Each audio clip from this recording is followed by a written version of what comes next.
بتقول احنا شفنا الموت بعينينا، ايه اللي حصل؟ والله يعني معلش علي صوتك. اسكانيا دخلت فينا من ورا، الحمد لله ربنا ستر. يعني كنا هنتقلب دولة تويوتا تانية كانت قدامنا، فبدل ما نتقلب ريحنا عليها، هو ده اللي حصل. في انتوا اعدادكم قد ايه؟ احنا كنا حوالي 28 في 39. عدد المصابين قد ايه؟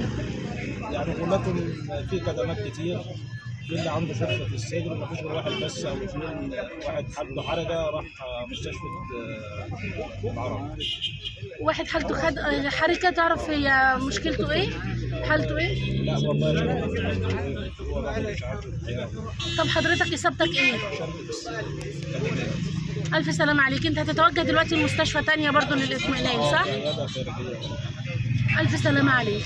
الف سلامه عليك. سلام. حضرتك كنت موجود في الاتوبيس، ايه اللي حصل؟ والله عادي، احنا كل يوم بنطلع من شغلنا وعادي. هو اصلا اتوبيس شركه صح؟ تمام، ايوه اتوبيس الشركه، ايوه. بس هو حصل الحادثه. كنت نايم وقت الحادثه؟ تمام. وبعدين صحيت على ايه بقى؟ على الخبطه، هو بيخبط. وريحنا بقى على التويوتا، فلقينا كلنا خلصانين، وقعنا في قلب الاتوبيس، والاتوبيس كله الكراسي كلها متدعدله زي ما شفت حضرتك الاتوبيس. انتوا ربنا نجاكم من الحمد موت لله، محمد. الحمد لله.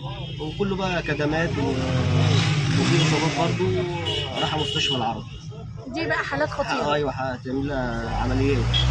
دول بقى اللي كانوا قاعدين في الكرسي الاخير؟ اخر كنبه. هم دول بقى اللي هم اصابات خطيره. هم تمام. قد ايه؟ كان عددهم قد ايه؟ حوالي 3. اللي اصاباتهم خطيره، ايوه. لكن ما فيش وفيات في الواقع؟ لا الحمد لله ما فيش وفيات. الحمد لله. الحمد لله.